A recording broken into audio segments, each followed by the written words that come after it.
Bonjour à tous, aujourd'hui nous allons parler de Noël, ses traditions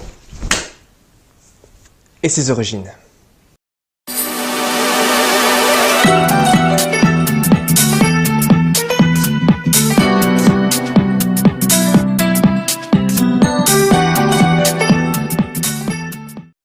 Noël est une fête très appréciée.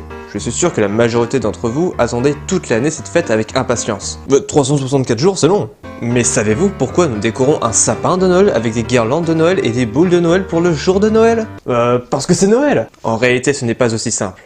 Évidemment. Pour commencer, Noël est une fête chrétienne apparue au début du IVe siècle pour fêter la naissance de Jésus de Nazareth. Qu'est? Avant de continuer, il faut savoir qu'aucun texte biblique ne précise quel jour Jésus est né. Tout ce que nous pouvons déduire des illustrations est que l'événement n'a pas eu lieu en hiver. Ah bon? Mais il est né quand? Eh bien, si nous avions d'autres indices, je pourrais estimer une date, mais malheureusement, les livres bibliques ne sont pas très précis sur ce genre de détails. Bon, et pour ça, un peu de patience. Le 25 décembre a été choisi car il s'agit du dernier jour des Saturnales et a longtemps été considéré comme la fête du soleil invaincu. Elle est petit à petit devenue une fête chrétienne à partir du 25 décembre 336, et en 380, elle est devenue exclusivement chrétienne avec la création de l'édit Thessalonique, interdisant les fêtes païennes. Elle devient rapidement l'une des fêtes les plus importantes lors de l'époque médiévale, puis elle est répandue lors de l'occidentalisation de l'Europe. Mais aujourd'hui, elle n'est plus considérée comme une fête religieuse. C'est bon, on passe au cadeau? Pas encore. L'étymologie du mot Noël vient du latin natalis, signifiant naissance. Quant au mot Noël, il a été attesté de manière écrite en 1112, bien qu'on trouve la variante Naël en 1120.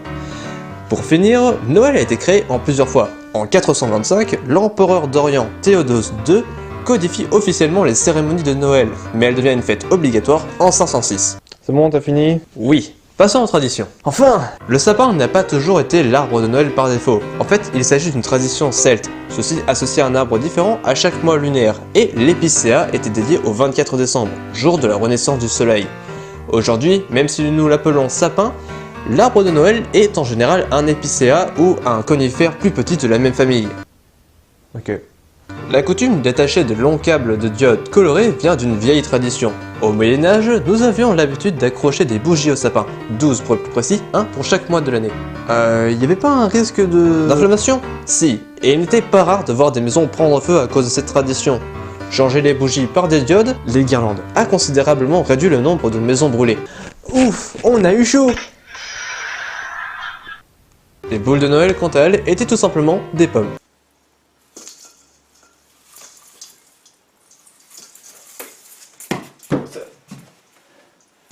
C'est vachement galère à faire tenir sur le sapin. Et pour finir, nous allons parler du Père Noël. Étais-je réellement obligé de faire ceci? Mais ça rend vachement bien. Bon. Le Père Noël est un personnage de fiction anglo-saxonne apparu pour la première fois en 1843 sous la plume de Charles Dickens. Et la version française du Père Noël est apparue pour la première fois en 1855.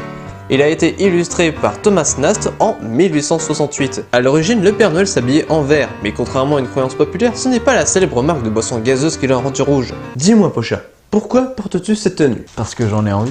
Voilà, la couleur du Père Noël changeait en fonction de l'envie du dessinateur, mais son design actuel, beaucoup plus commercial, est apparu en 1931, commandé par les utilisateurs de la feuille de coca. Ceci conclut notre épisode. Je vous souhaite de bonnes fêtes et... Cadeau! Merci Benjamin. Ce ne serait pas mon Erlenmeyer? Oui, mais au moins je suis sûr que ça te plaise. À bientôt.